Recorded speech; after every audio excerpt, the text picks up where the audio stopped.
Alright, hey guys, it is TsubakiSwagg.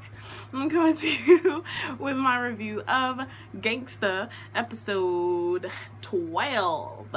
And this episode hurt my heart. Like, I am so thoroughly confused by this episode. I honestly don't understand what the fudge just happened, what the fuck I just watched, because this episode. So of course it picks up where the last one left off at.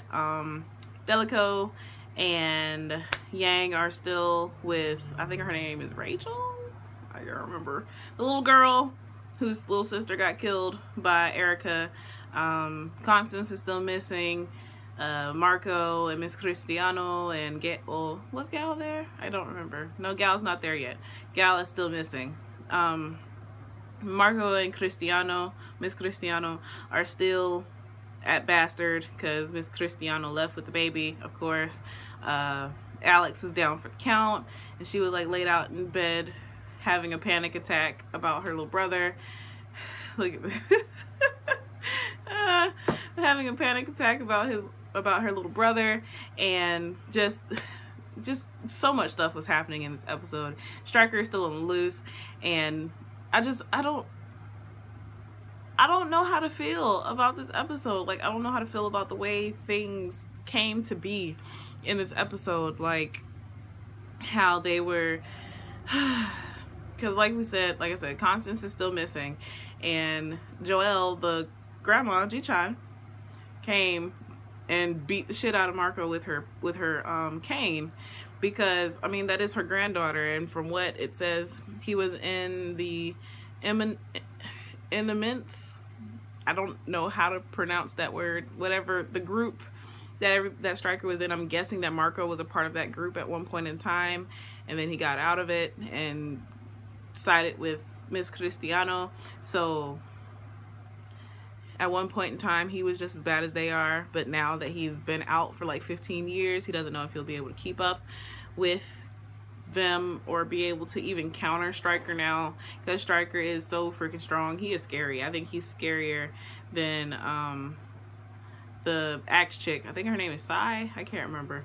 I'm really horrible with names, you guys know that. But Stryker definitely looks like he is a force to be reckoned with. And even I don't even know if Nicholas will be able to keep up with him.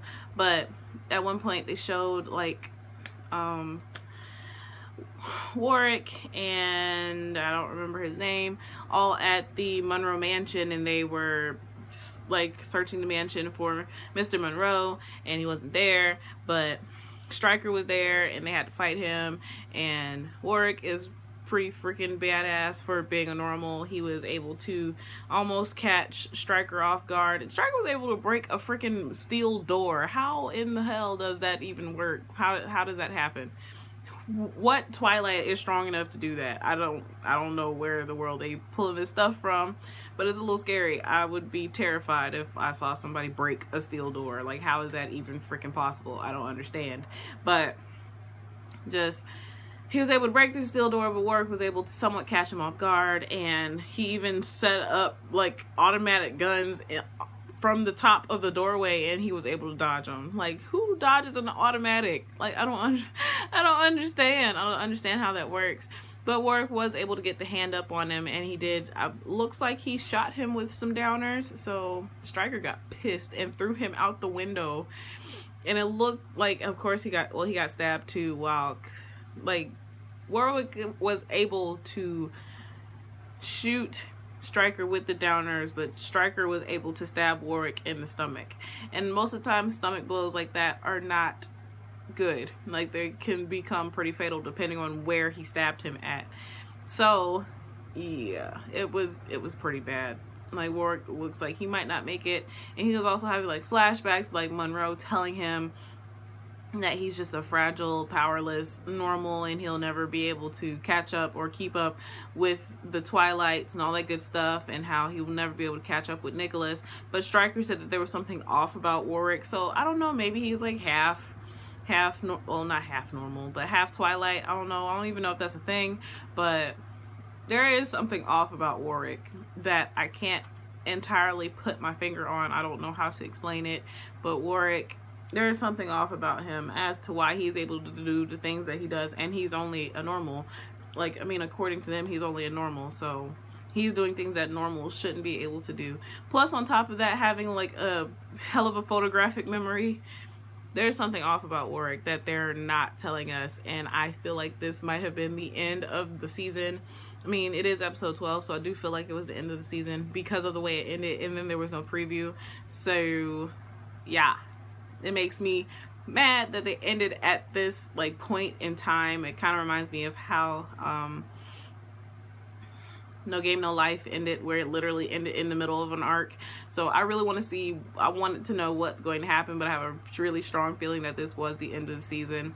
So we're not going to find out anything unless I read the manga. We're not going to find out anything until the next season comes out, which I don't even know when that's going to be, but I hope it's soon because I really like the show and I really want to know what happens. Because like even Nina was able to tell that something was wrong with Warwick. Like as soon as Warwick was thrown out of the window, Nina got up and ran outside and she was like, Warwick is, and then stopped. And I was like, wait a minute, what happened? I want to know. And then like Doug is dead and Constance is missing and Joelle is sad because Constance is missing, and Marco might have had a hand in killing her son, well, Joel's son, and I guess his wife. I don't know. I don't understand. They really left a whole lot of questions up in the air, and I want to know what's happening. Like, what in the world is going on? Why am I so freaking confused? But other than that, this episode was pretty fucking awesome. Stryker is definitely probably the scariest villain that has come into this show. But I don't know. I want to know what his purpose is. Why they're doing this. Why did they come to Ergostalum to do all of this to them? Why are they here? Or why are they trying to kill off all the Twilights when I think that they are Twilights too? Why are they doing all of this? And then why is Erica and Mikhail doing this, like killing Twilights and taking their tags? I want to know, like, what the fuck is going on and why the fuck are they ending at 12 episodes if they left so many questions? I'm so fucking confused. But if you guys can give me any type of insight without completely spoiling me, that would be awesome and I would love to hear it. So yeah, so as always, please, I would love to hear how you guys felt about this episode. How do you feel about the way things turned out? What do you think is going to happen? If you have not read the manga, don't spoil me, please. That would really fucking suck. But I would love to hear how you guys felt about this episode. Are you guys just as confused as I am? I hope so, and I won't feel as bad for being confused. So yeah, so as always, please remember to comment, thumbs up, and subscribe. It helps me a whole lot. And this is TsubakiSwagg saying adios.